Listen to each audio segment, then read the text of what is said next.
Another person I like, and I grew up watching him, and he was so good. I can't even begin to tell you how good this guy was. If you never saw him fight, trust me when I tell you something. He turned professional in 1978. He was winning British titles over 15 rounds. He was avoided for 3 years by Marvellous Marvin Hagler. He was avoided by Nigel Benn, Chris Eubank, Michael Watson and Steve Collins. He was the British champion or the Commonwealth champion when they were fighting for world titles at the same weight in British rings. He's so nearly right at the end of his career, on the 20th year of his career, he was within half a second or two of knocking out Charles Brewer, who was on the floor and gone in about the 7th or 8th round in Atlantic City in an IBF super middleweight title fight. Brewer regained his feet, regained his senses, stopped Errol on his last legs in the 10th. He never fought again. His name is Errol Graham, and he's written a book. And I managed to get him on the phone earlier on, and I asked him when he decided that it was time to write his book. Actually, he started off. It was my fiance's fault, actually. Karen Neville, and it's a case that I was depressed, but I didn't know how long I'd been depressed for. Okay. And it's like saying the depression kicked in, and it's like saying, what the hell can I do? And it's like, Errol, why don't you just write your book and bring it all back so you can see where you went wrong or where you did go right, and also to remind yourself how good you were. As well as, of course, you know what I mean? Yeah, as well as that, yeah. But, I mean, I knew how good I was, exactly, just how unlucky I was. Yeah.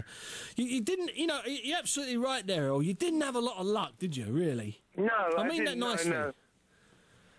Sorry? I mean that nicely. I mean, Marvin Hagler ignored you for about 5 years. Then Nigel Benn, Chris Eubank, Michael Watson and Steve Collins ignored you. They all admitted they ignored you. Yes. And at the same time, you were the British champion, the European champion. You were fighting for world titles. And yet you couldn't get any of those guys in the ring. Were you ever close to getting any of those guys? Hagler, Watson, Eubank, Collins or Benn in the ring?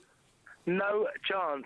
I mean, I talked to him. When I do talk to him, he says, Errol, I wouldn't have fought you anyway. It doesn't matter what money they would have put on the table. I wouldn't have fought you because you're too damn good and you're too difficult to hit. And if I can't hit you, I'm going to scream. I'm going to rip you apart somewhere else.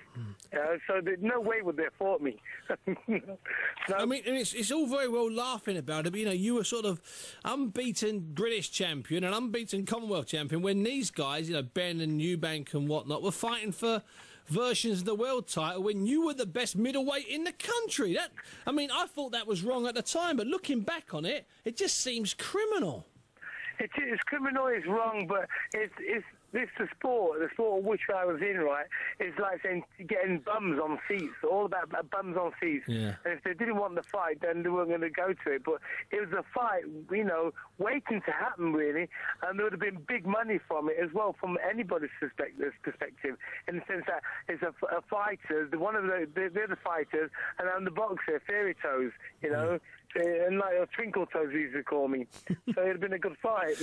Emma, what do you think was your best night in the ring? The best night in the ring, honestly, you believe it or not, I think it was it could have been Julian Jackson. Yeah, when you were winning up until the last punch. Yeah, exactly. It's weird because that was going to be the next round, the referee says, look, I'll stop him. That's how close he was going to be for World Championship, and then he goes and stops him. But there we go, such is life. And what about what about the low? What's been the lowest point in your boxing career, Harold, in your opinion?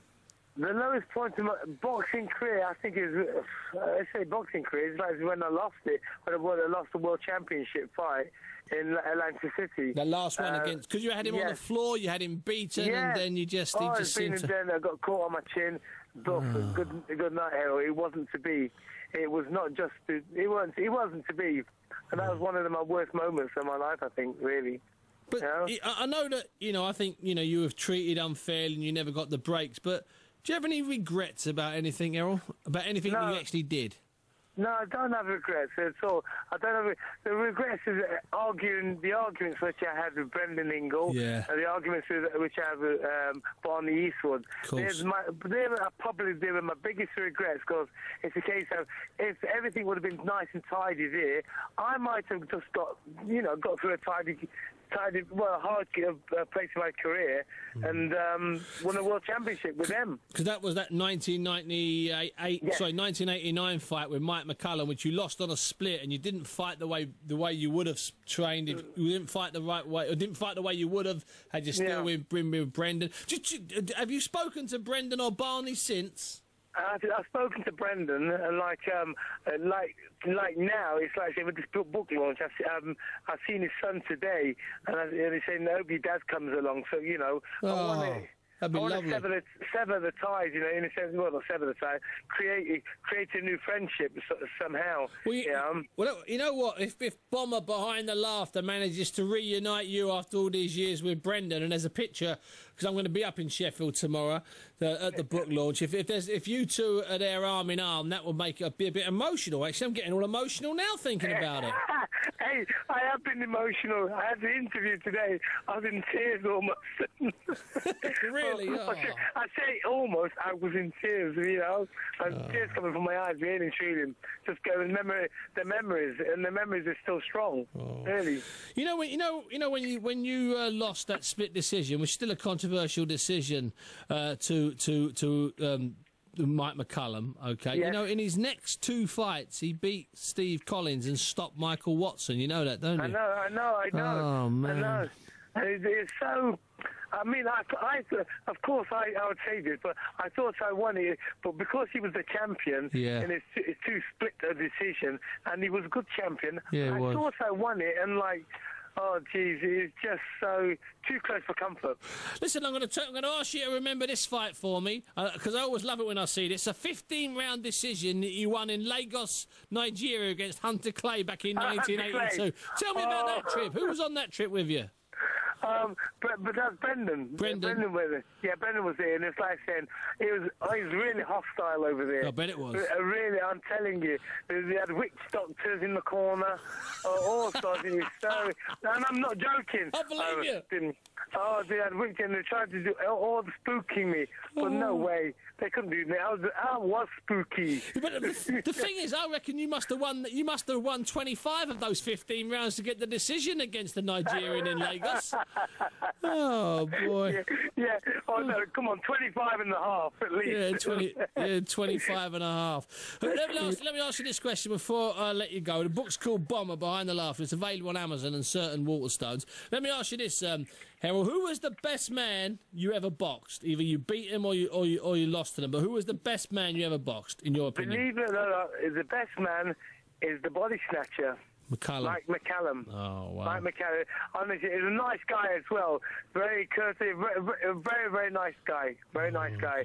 I'm glad, I'm not glad he beat me, but I boxed him. I know I beat him, but I don't care. I've got no qualms about it at all, because he was the best guy I boxed, really, truly. Well, listen, if this book has stopped you feeling so depressed, if it has made you laugh again, then Bomber, it's been worth it. And also, I'm going to get my signed copy from you tomorrow. I'm going to get up there tomorrow. I might give a little speech about how great you were. People think, when I tell people, I was at a press conference this morning for David Hay, and I said there was some new, some young journalists there, and they never saw you fight in the flesh. And I said, listen, have a look at his record and compare his dates with Hagler's dates, Nigel Benn's dates, Michael Watson's dates, Steve Collins' dates, and Chris Eubank's dates, and you'll see, when I say people avoided him, I'm not lying. They did avoid you, man. I know that. Just imagine the money I could have made by now. No, but listen, Errol, you might not have been the same person, brother. Yeah, no, definitely. I'm still black.